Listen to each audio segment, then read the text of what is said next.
Asian न्यूजमध्ये आपलं स्वागत आहे। चला तर बघूया पुढची बातमी। डेहनी येथे 3 नोव्हेंबर व 4 नोव्हेंबर रोजी 18 वर्षाखालील मुलांची कबड्डी स्पर्धा। तिवसा तालुक्यातील वीर तानाजी स्पोर्टिंग क्लब डेहनी येथे 3 नोव्हेंबर व 4 नोव्हेंबर 2025 रोजी 18 वर्षाखालील मुलांचे 2 दिवसीय कबड्डी स्पर्धेचे आयोजन करण्यात आलेले असून बक्षिसांची लयलूट करण्यात आली आहे। सोमवार दिनांक 3 नोव्हेंबर रोजी दुपारी 5 वाजता या कबड्डी स्पर्धेचे उद्घाटन होणार आहे। कार्यक्रमाचे अध्यक्ष म्हणून अरुणजी पडोळे, माजी शिवसेना जिल्हा प्रमुख तथा तिवसा विधानसभा संघटक राहणार असून उद्घाटक म्हणून शिवहरी बोकडे, माजी तिवसा तालुका शिवसेना प्रमुख तथा तालुका संघटक हे उपस्थित राहतील। यावेळी प्रमुख अतिथी म्हणून डेहनी ग्रामपंचायतच्या सरपंचा सौ शीतलताई रहाणे, उपसरपंचा सौ सविताताई अवजाड व ग्रामपंचायतचे सदस्य उपस्थित राहणार असून या कबड्डी स्पर्धेचे प्रथम क्रमांकाचे बक्षीस 11,000 रुपये व द्वितीय क्रमांकाचे बक्षीस हे 7,000 रुपये आहे आणि तृतीय क्रमांकाचे बक्षीस हे 4,000 रुपये रोख बक्षीस आहे। कार्यक्रमाचे उद्घाटक शिवहरी बोकडे यांच्या वतीने बक्षिसे देण्यात येतील व इतर काही वैयक्तिक बक्षिसे देण्यात येणार आहे।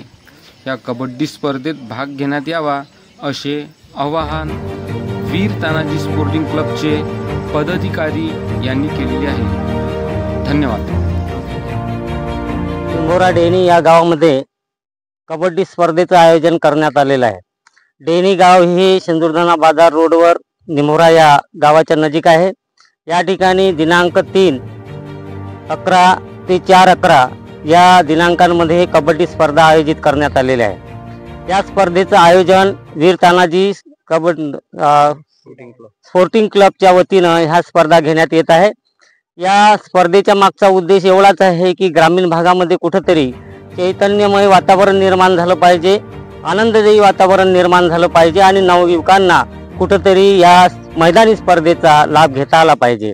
बऱ्याचशा दिवसापासून बरेचसे जे काही मैदानी स्पर्धा घेतल्या जातात त्याच्या मागचा उद्देश एकच असतो की ग्रामीण भागामध्ये कुठेतरी या मुलांना खेळण्यासाठी एक स्टेज निर्माण करून देण्याचं काम आमच्या वतीनं आम्ही करून राहिलेलो आहोत। हे वीर तानाजी स्पोर्टिंग क्लबच्या वतीनं सुद्धा करण्यात येत आहे। या मुलांचा हर्ष आणि उल्हास वाढवावा या उद्देशानंच ह्या मैदानी स्पर्धेचं आयोजन करण्यात येत आहे आणि ग्रामीण भागातले मुलं या ठिकाणी बरेचसे कबड्डी खेळण्याकरता येतील। त्यांचा खेळ सुद्धा या गावाला पाहायला मिळेल आणि या खेळाच्या माध्यमातून बऱ्याचशा गावांमध्ये खेळाडू निर्माण होतील आणि आज जे काही ऑलिम्पिक स्पर्धेमध्ये या खेळाला महत्त्वाचं स्थान निर्माण झालेलं आहे।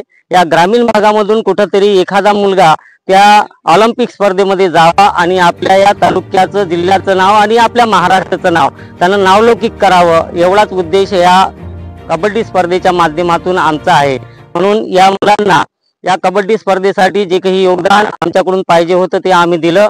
गावाचंही सहकार्य या मुलांना चांगल्या पद्धतीने मिळते आहे। म्हणून आजूबाजूच्या खेड्यांमध्ये सुद्धा चैतन्यमय वातावरण कबड्डी स्पर्धेच्या माध्यमातून निर्माण झालेलं आहे आणि याचा लाभ जास्तीत जास्त खेळाडूंनी घ्यावा। हा खेळ अतिशय ग्रामीण भागातला आहे, हा मर्दानी खेळ म्हणून समजला जाते आणि या खेळ खेळताना जे काही आपल्याला आनंद मिळतो, गावातले जे काही खेळ असतात त्या खेळांमधला हा एक महत्त्वाचा ग्रामीण भागामधला खेळ आहे। त्यामुळे या खेळाच्या माध्यमातून या मुलांना कुठेतरी आपलं कॅरियर घडवता येईल हाच एक महत्त्वाचा उद्देश या खेळाच्या मागचा आमचा आहे आणि त्याचा लाभ या तालुक्यातील, जिल्ह्यातील, बऱ्याचशा दुसऱ्याही जिल्ह्यातील खेळाडू या ठिकाणी फार मोठ्या संख्येने येणार आहेत।